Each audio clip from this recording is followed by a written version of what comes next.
సీనయ్య తన కూతురు రాధని తీసుకొని ఆ గుడికి వస్తూ ఇలా అనుకుంటూ ఉంటాడు. ఈరోజు ఎలాగైనా సరే నా కూతురు గురించి పెద్దింటి వాళ్ళకి నిజం చెప్పేస్తాను అని చెప్పి సీనయ్య అయితే నిర్ణయం తీసుకుంటాడు. ఈ తులాభారం జరిగిన వెంటనే నా కూతురు గురించి ఆ పెద్దింటి వాళ్ళకి నిజం చెప్పేస్తాను, నా కూతుర్ని వాళ్ళకి అప్పచెబుతాను అని చెప్పి అక్కడ ఉన్న సీనయ్య నిర్ణయం తీసుకుంటాడు.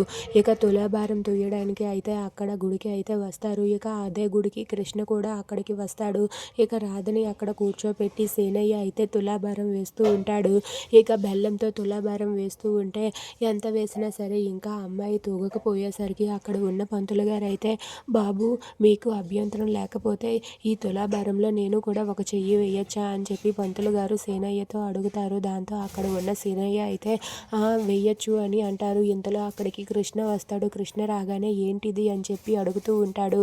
దాంతో అక్కడ ఉన్న సీనయ్య అయితే, మా అమ్మాయికి తులాభారం జరుగుతుంది బాబు, ఎంత వేసినా ఇంకా తూగటం లేదు, నువ్వు ఒక్కసారి ఇది వేసి ప్రయత్నిస్తావా అని చెప్పి సీనయ్య అడుగుతాడు. దాంతో అక్కడ ఉన్న కృష్ణ అయితే సరే అని చెప్పి ఆ బెల్లం దిమ్మనైతే తీసుకొని ఆ తులాభారం దగ్గరకు వెళ్తాడు. ఇక వెళ్ళే లోపే తన చేతిలో ఉన్న నెమలి పింఛం ఈక అయితే అది ఆ తులాభారం మీద పడి వెంటనే ఆ తూకమైతే ఇలా తూగుతుంది. తూగగానే అది చూసి అక్కడ ఉన్న వాళ్ళందరూ కూడా ఒక్కసారిగా షాక్ అవుతారు.